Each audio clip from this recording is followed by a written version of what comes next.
हमीरपुर जिले के मौदहा कस्बे में चंद्रावल नदी का पुनरुद्धार का कार्यक्रम जलोदय जल अभियान के तहत पढ़ोरी गांव से किया गया है। इस मौके पर मुख्य अतिथि प्रभारी मंत्री रामकेश निषाद एवं जिलाधिकारी सहित अन्य लोगों ने फावड़ा चलाकर काम की शुरुआत की है। इस अभियान को सफल बनाने के लिए जिला प्रशासन के तमाम सभी संबंधित विभागों, स्थानीय उद्यमियों, खनन पट्टा धारकों एवं स्वयंसेवी संगठनों का सहयोग लिया जा रहा है। इसमें प्रशासन का उद्देश्य जन सहयोग के माध्यम से नदी को पुनर्जीवित कर जल संकट का स्थायी समाधान निकालना है। जिलाधिकारी धन श्याम मीना ने बताया कि चंद्रावल नदी के कुल 68 किलोमीटर का पुनरुद्धार किया जाएगा, जिसकी शुरुआत आज पढ़ोरी से हुई है। यह कार्य जन सहयोग के साथ कराया जा रहा है, जिसमें ग्राम पंचायतों, स्थानीय उद्योगपतियों और खनन पट्टाधारकों की सक्रिय भागीदारी रहेगी। इसमें नदी की गहराई और चौड़ाई में एक रूपता रखी जाएगी। सिल्ट को उपयुक्त स्थानों पर पैच में लगाया जाएगा। घाटों का सौंदर्यीकरण, वृक्षारोपण भी किया जाएगा। इस मौके पर प्रभारी मंत्री रामकेश निषाद, जिला पंचायत अध्यक्ष जयंती राजपूत, भाजपा जिला अध्यक्ष कुंतला निषाद, सदर विधायक डॉक्टर मनोज कुमार प्रजापति, मौदहा ब्लॉक प्रमुख प्रतिनिधि लाला राम निषाद सहित क्षेत्र के सभी प्रधान और समाजवादी मौजूद रहे हैं। वंदे भारत से नीरज प्रजापति की रिपोर्ट।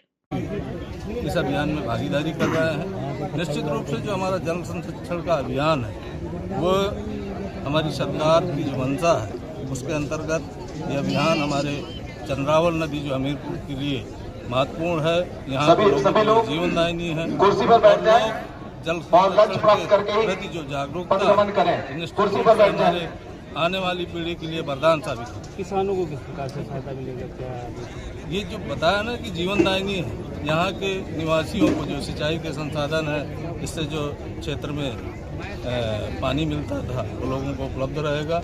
और निश्चित रूप से जो हमारे क्षेत्र में बहुत पहले काम होना चाहिए, आज प्रदेश की सरकार और देश के यशस्वी प्रधानमंत्री जी बुंदेलखंड के उस सूखे को दूर करने के लिए जो कहावतें हुआ करती थी, यहाँ पर चर्चात रहती थी, यहाँ पर उन्होंने जल जीवन मिशन के अंतर्गत प्रत्येक घर में नल से जल पहुँचाने का संकल्प उसके अंतर्गत आज धरातल में दिखाई दे रहा है।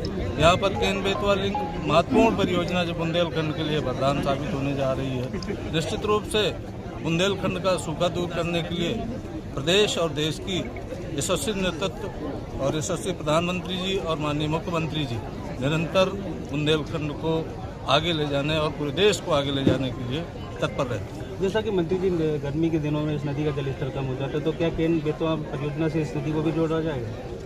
आप देखिए, यहाँ पर जल संरक्षण का जो नदी संरक्षण का अभियान है, हमारी जो अविरल धारा है आज जन आंदोलन के रूप में लिया है। कल के दिन निश्चित रूप से जो जरूरत होगी उस हिसाब से इसकी परियोजना बनेगी और उसको पूर्ण किया जाएगा। क्या मंत्री जी, खनन जो होता है लगातार, उसमें क्या कहना चाहते हैं जिससे नदी अपनी प्रारूप जो है वो छोड़ती जा रही है? अवैध खनन पर मिलित किया है और सब लोग बढ़ चढ़कर हिस्सा ले रहे हैं और इस पूरे कार्य को हम लोग एक हफ्ते में पूरा करेंगे। सर, इसके किस प्रकार के परिणाम मानते हैं? देखिए, इसके दूरगामी अच्छे परिणाम सामने आएंगे। जो जल स्तर है वो भी बढ़ेगा, पर्यावरण संरक्षण होगा। और ये बताते हुए मुझे हर्ष हो रहा है कि इस तरह के जो नवाचार यहाँ पे हम लोग ने पहले भी किए थे, उसके अंतर्गत जो हमारे 4 ब्लॉक जो क्रिटिकल श्रेणी में आते थे वो भी अब सरप्लस में हो गए। तो हमारा पूरा जो जनपद है वाटर सरप्लस कैटेगरी में आ गया और आने वाले टाइम में यहाँ पे एक और तो किसानों को फायदा होगा, एक और तो जो कृषि की उत्पादकता है वो भी बढ़ेगी और उत्पादन भी बढ़ेगा। जहाँ कहीं भी हो कृपया मंच के पास आ जाएं।